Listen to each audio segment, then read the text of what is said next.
lecture course that you have come in. So till the time more of the participants are coming, let me introduce myself. My name is Professor Lycetuff, as you can see on the plexus on my left and right. And I'm going to introduce you to the latest book that has been published by me, and that is Time Travel Practical Application in a Preordained Multiverse. That's by me. There are different copies of it, as you can see over here. So it's going to be a brief introduction to my book because I have to head somewhere. I have different launches, but the reason why I wanted to launch the book from this platform particularly was that it's my daughter's school. My daughters are studying over here. So my younger daughter, she is in class 3, and she's the confident one. Not to come. The one in class 1, she told me, don't come to my school. But the younger one, she said, start with my school. So I said, okay, Huria, you can stay in your class, don't look at me. And Hiba, the younger one, I promised her that my launch is going to be from this school. So I'll be going to different universities, and then launch is going to be even in the Institute of Space Technology. And I'll tell you why this particular book has to be launched over there, and what this book is about. So, if you look at the topic over here, time travel, practical application in a preordained multiverse, there are different things that have been embedded in the topic. So, the first thing is, of course, time travel. Well, that's a very good concept. Good for the movies, good for the sci-fi films, good for Hollywood as a subject, but we all take time travel as such, that time travel is a good subject to make a movie on, nothing else. Talking about the movies, we have one very good director standing over here. So this is normally in our life, we regard time travel as a concept of building up a machine and going to the past, doing the fanciful stuff there, coming back. So the script looks good enough for the movies. So why a book on time travel comes a question? Well, we are going to deal with this question later on. Practical application.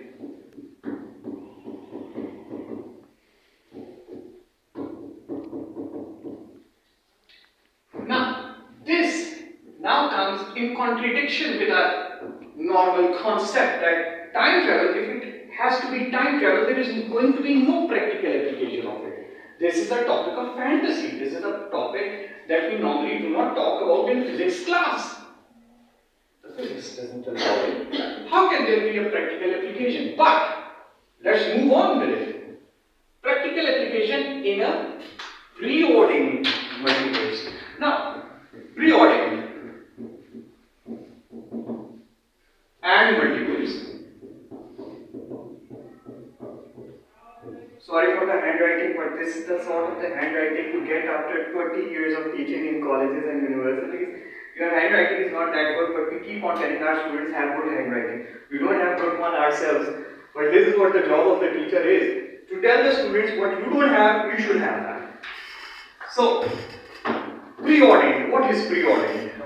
Preordination means that everything that we do, she coming over here late to the class, has been destined. You sitting in front, you sitting at back, has been destined. Each chair that is over here has a name on it. Empty chair has a name on it as well. No one's going to sit over here. Or perhaps someone is going to sit over here after 5 to 10 minutes. Basically, this is called as preordination. Everything has been decided, and this is what our concept is. Everything has been decided. We normally say that a leaf cannot fall off the branch, but by the will of God, Allah Almighty. This is preordination. Everything is preordained. Now, this is not a sort of a concept that we generally talk about. This has been proved by science. How? The Big Bang, that scientists believe everything came into being after the Big Bang. The Big Bang created the energy, created the mass, and no mass and no energy, no matter how small it is, can be or has been created after that. Everything has been created. all energy and everything. I'll give you an example. The energy that requires you to sit is less than the energy that requires you to stand, pick up a computer and place it somewhere else. So if the energy that requires you to sit over here is X amount of energy, and the energy that you require to do a work is Y amount of energy, and if X amount of energy has been preordained, has been given over to you, you will never do Y amount of energy because that would require more energy input. And as per science, every energy, every matter, every single item had been created at the time of the Big Bang. So this is preordination in a very simple term. You are sitting, there is a hill, and this is what I have discussed in the book. There is a hill in front of you. It looks very good. You want to climb that hill. Now, you want to climb that hill, but for climbing that hill, you would require Y amount of energy. And if you decide not to climb the hill, you would require X amount of energy. And X amount of energy is always going to be less than the Y amount of energy, right? We agree to that. So, if X amount of energy, which is sitting and doing nothing perhaps, let's take it this way. Doing nothing would require 1, 0, there is no digit to it. But if of our understanding, we say 10, and Y amount of energy is 50. So if the preordination was that you have to spend 50 because that energy has been granted to you as per physics. We are not talking of only theories. I'm talking about the physics. I'm talking of the science. I am extending the science to enter into religion because we as Muslims believe that religion and science are not two different things. For them, they normally say science and politics are different. Science and religion are different. Science and other things are different. We say there has to be a connection. So, I was saying, even if you do not want to climb the hill, but if the energy had been granted to you, you would climb the hill, even if you don't want to. There are certain places we love to go, we don't go there. Because we are destined not to go there. For one reason or the other, God knows better. So, preordained. So, first thing is, we accept that the universe itself is preordained. Everything, starting from the quark level, from the subatomic level, to the mega level, to the Milky Way galaxy, to the constellations, to the Andromeda galaxy or something. So, everything has been preordained. Now, multiverse. Multiverse. Now, we know the concept, we live in a universe. We call it universe. We are living in a universe, the Milky Way is part of the universe. But I believe, it is my belief, and I believe it very strongly, that we do not live in a universe, we live in a multiverse.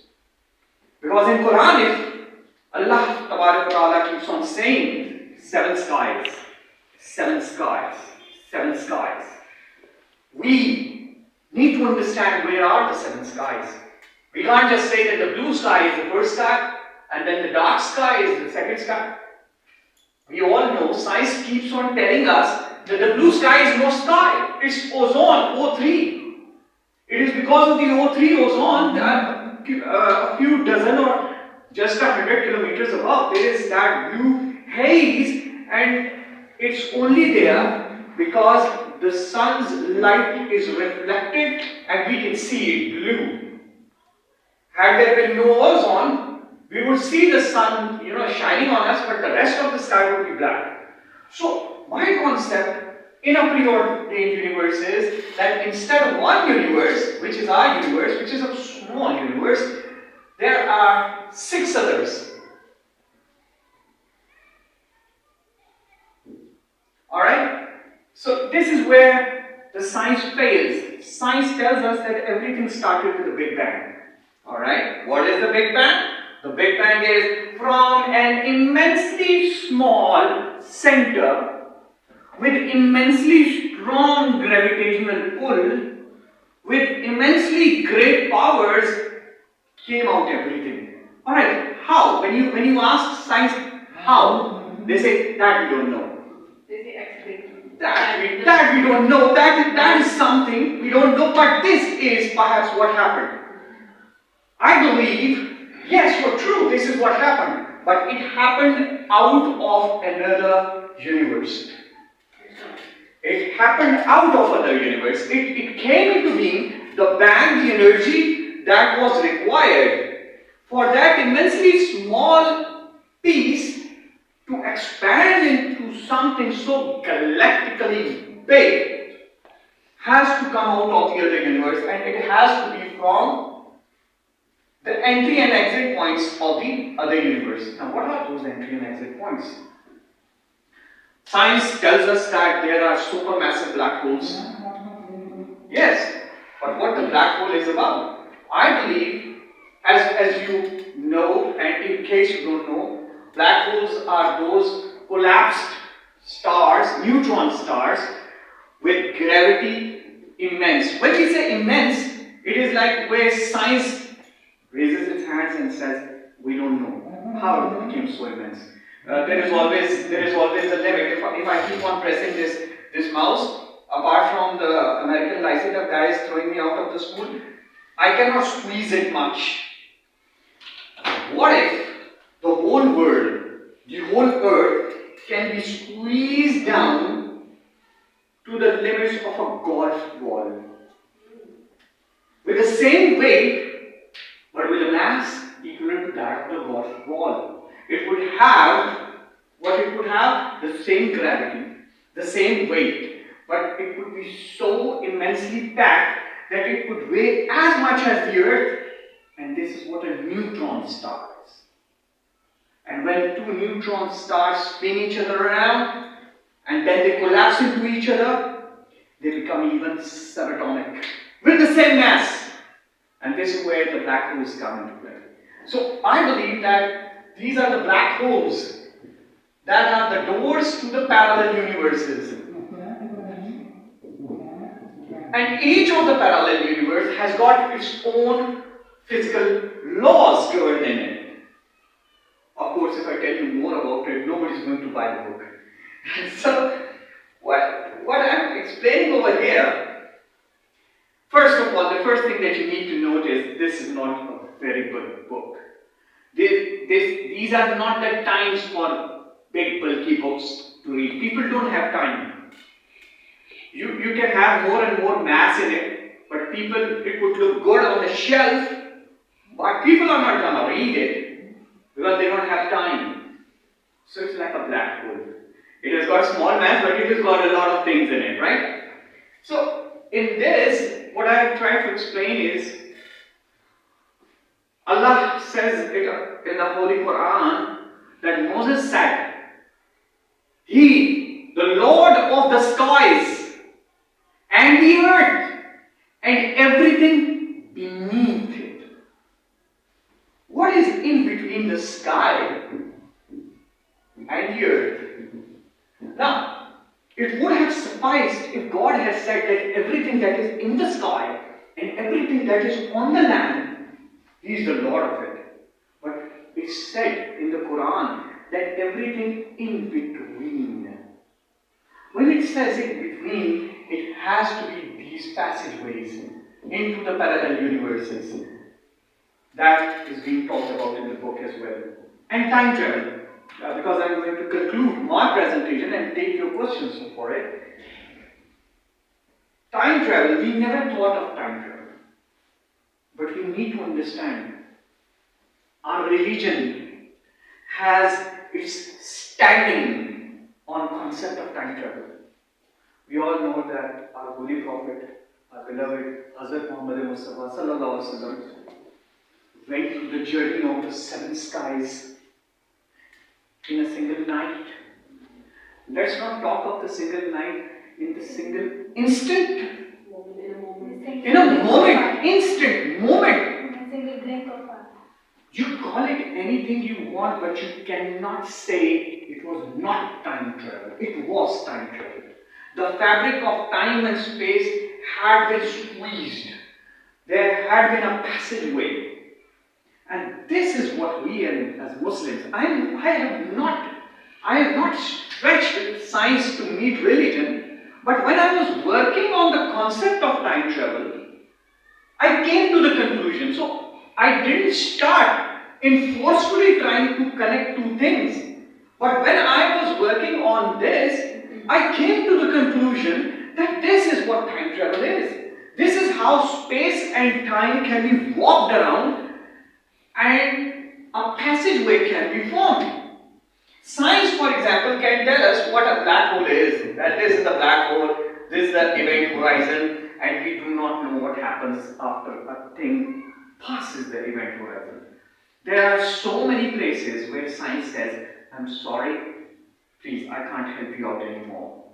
So, these are the places where the truth can be found, where the revelation can be found, where the connection can be found. If you have got questions on it, please do. You're most welcome to ask. Yes, please. Sir वो थोड़ा सा explain कर दें ये जो big bang theory का और ये जो टाइम टेबल कैसे आई और इस तरह का कुछ Basically, the Big Bang Theory tells us that, in plain words, that an infinitely small particle, an infinitely small point, singularity, they call it singularity. The starting of the Big Bang and the center of the black hole both are termed as singularity because they cannot explain it further. And singularity means where all mass, where all weight, where all time, where everything goes down to a point that is unexplainably small and unexplainably massive at the same time. So they term it singularity. So from the singularity of the quark level, I'm not talking of subatomic level, quark level, came out everything, banged into 10 to the power of minus 36. From that small point, it exploded into galactically big space. And it is still going. It is still going on. The space is still expanding. And you will be amazed to find out that it is still expanding faster than the speed of light. So this is what the Big Bang is. Your book is all based on the concept of Big Bang, so... No. I'm not on the concept of Big Bang. We are starting from the point where the Big Bang occurred. So basically, whatever you said, the crux of it is, after the Big Bang, this is what happened. After the Big Bang was the first step to work with. No, I have explained before the start of the concept of time travel, I have explained certain other concepts in order to understand what the whole book is going to be about. Big Bang is one part of it. This is what I said, that science says this, but when you again knock on the door of the science and say, open the door and please tell me how the Big Bang occurred, the science is not going to open the door. Limitations too. Yeah, because they can't. So what I try to do is that the singularity of the black hole, supermassive black hole, the singularity of the Big Bang, I have tried to explain my verdict on those two and connecting it with the beliefs that I have and with the scientific investigation that I've done. So I've tried to connect the two things. I'm trying to understand what your majors are. Yeah, sure. I should have explained that to you in the first place, really. Exactly. Because I was trying to understand whether this is philosophical. Is it philosophical? Is it science? Yeah. Alright, basically, I told you, as my name is over here, Professor Adil Azmat, it has been 20 years. It is my 21st year teaching different universities and colleges. I am head of English department in a government college, but again, this is what raises a lot of questions. If you are kind of English department, why this? Because I believe that human beings are quite capable of doing stuff that are more than what you study in the university. And this is what the scientific investigation has been. For example, Galileo. For example, other Renaissance figures. What we have done is that at the age of 5, for example, I was at the age of 5 when the movie Back to the Future was released. Famous one. The famous one. We grew up watching that. That you all the ones that are lovely. I still remember, we were so much fascinated. Yeah, this thing can be done. I still remember that was the time when I had my first space telescope as well. I had my space telescope back at my home as well. So apart from, because teaching is my profession, but space and the knowledge of it, the investigation and inquiry of it is my passion. So profession and passion have come together, and they have yielded this book. The second book that is coming, that is Abandoned Swords. That was written way back in 2000, but it didn't publish it. But now I think after time travel, because I wanted that my first book should be something that is connected with space and stuff like that. And this is when the second book is going to be released. Basically, I've done my MPhil in American Studies as well.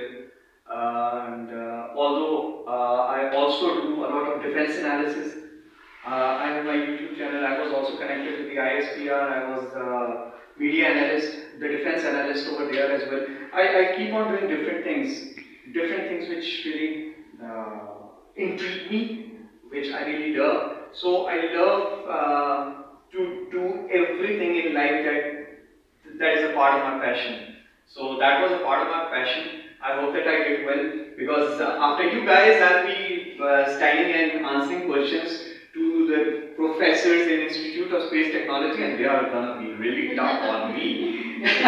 Doesn't matter. It means that Allah has given ability to every person over here as well. It's not that, it's the world that has put the limitations of what you have done in a university and what you have not done in a university. The thing is that even for my message to all of you is going to be, even if you haven't done any specialization in any particular field, doesn't mean that you are not. It means that Allah has blessed you with a mind that is thoughtful, and Allah is going to ask you a question. That if I have given you a mind that was perfect in all dimensions, why you limited yourself in one? It reminds me of William Wordsworth's poetry. I'm going to end it with poetry if you permit. He said, because William Wordsworth connected the birth of a man, because we have moved to the religious side of it, and he said, our birth is but a sleep and a forgetting. The soul that rises with us, our life's star, had that elsewhere its setting, and comes from afar, not in entire forgetfulness, and not in utter nakedness, but trailing clouds of glory to become from God, who is our home. Heaven lies about us in our infancy, shades of present house begin to close upon a growing boy, yet he beholds the light, and whence it flows, he sees it in his joy. The youth that fardels from the east must revel, still is nature's priest, and by the vision splendid is on his way attended. At length, man perceives it die away and fade into the light of common day. The summary of it is that when a child is born, the child is born over here, but he has his sleep from that world. And that's one of the reasons when the child starts growing up, he remembers all of the details of the heaven from which the child has come. But as the child grows, with the passage of time, we think that now the child has more knowledge of the world. But with the passage of time, the knowledge from where he has come is being taken away. He has been given the power to speak, and as he has been given the power to speak to the world, the power for the remembrance of the world from which he has come is being taken away. And when the man is, big and mature and doctorate or something, he doesn't know he has become completely ignorant of the world that he has come from. Concept of billion words, but this is what I believe as well. Yes, any other question? Alright. Either I have done good explanation or people were not listening. We were listening. Alright. I need to appreciate you Yeah, thank you. on this concept of publishing a book, Yeah. which requires thesis, as in research. Yeah. You've done your research, Yeah. and you've done your research without thinking of what you majored in or what you're teaching. Yeah, exactly. This is totally you. Yeah, This is it's what totally is me. inside It's your totally mind. me. I'll tell you one thing. Although I'm not supposed to open the book with because there are publisher things as well. Over here, I have written because now the AI is taking over. Sir, it's taking over in your head as well. Take care. The AI is taking over, and next time you type something on the Google, it's going to give you the complete thesis and the book. Any book, any concept. So what I've written over here, this is important. This is the last endeavor of an unaided human mind before the AI takes over the direction, execution, and judgment of the topic of time travel. Now, and in the days to come, your thoughts are not going to be pure anymore. I hasted. I could have added more pages to it. I hasted because now the AI is taking over the topic in such a. I wanted my pure imagination, my pure life's work to be there in the book before the AI takes over everything. Takes over photography as well. So, yeah. So, brief book, but that's going to be available to everyone over here as well because I'll be leaving a lot of the books with the admin office over there, and because tomorrow is going to be my presentation somewhere else. It was also tomorrow is also my daughter's result day or something, and I won't miss it. I'll come over here, discuss the result with the teachers, but then I'll be going shortly.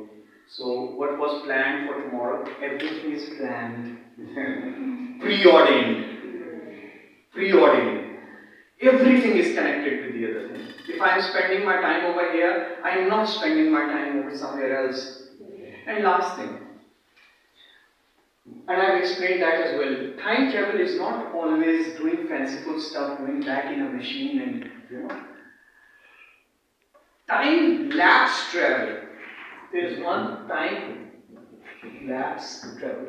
Now, the time that you see while I am writing lapse, I have already written it. At a nanosecond, you see it late because the light, the photons that travel from the board, and you see me touching the board right now, I have already touched it. Time travel, time lapse travel is happening every moment. Andromeda Galaxy, M31. Who knows about Andromeda Galaxy? That is the next galaxy next to the Milky Way. That's our neighbor galaxy. And I have also asked this question to the astronomers of today that if the universe is expanding, why is it that Andromeda Galaxy is coming straight towards the Milky Way? That goes against the concept of the ballooning universe, because in a ballooning universe, every galaxy should be spreading apart. And in around 250 million years, Andromeda Galaxy is going to collide with the Milky Way Galaxy. Because it is coming towards us right now. For example, 250 MY, which is 250 million years. If you have a telescope, you can see Andromeda Galaxy with a telescope. I forgot to bring the telescope over here, but I should next time whenever I come over here to my daughter's school, I'll bring the telescope. With Andromeda Galaxy, which is 250 million light years, you see Andromeda Galaxy through your telescope as it was 250 million years back. And just on a theoretical part, if you were living on a planet in Andromeda Galaxy, and if you had a telescope looking at the Earth, what you find dinosaurs roaming around the Oh, earth. wow. Yeah, Nothing. isn't it an interesting concept? Fascinating, isn't it? It's fascinating. Yes. You see the Jurassic period, you see no human beings, no mammals, and the same goes when you switch from one star to the other, one galaxy to the other. Again, I won't spill more beans. The book is there. Any other question, please? Because I don't want him waiting. Because it was his session. I stole your session, sir. I'm really sorry. No. Anything else? Because then I have to move back. My Andromeda galaxy is waiting for me back at home, and she's pretty angry. She's going to collide with me in a few moments, not 250 million years. It's preordained. That's your destiny. It's preordained. It's preordained. Yes. Anything else? Alright, so the book is going to be here. It's going to be with the admin section. And thank you so much for being the listeners over here. I can share the video with my daughter, younger daughter, and she'll be happy that I started from here in her school. That's all, sir. Yeah, thank you so much. Thank you so much for everything. Thank you. And now I hand over the session to the sir, please. If you can come. Thank you, Allah Hafiz. Thank you so much. Allah Hafiz.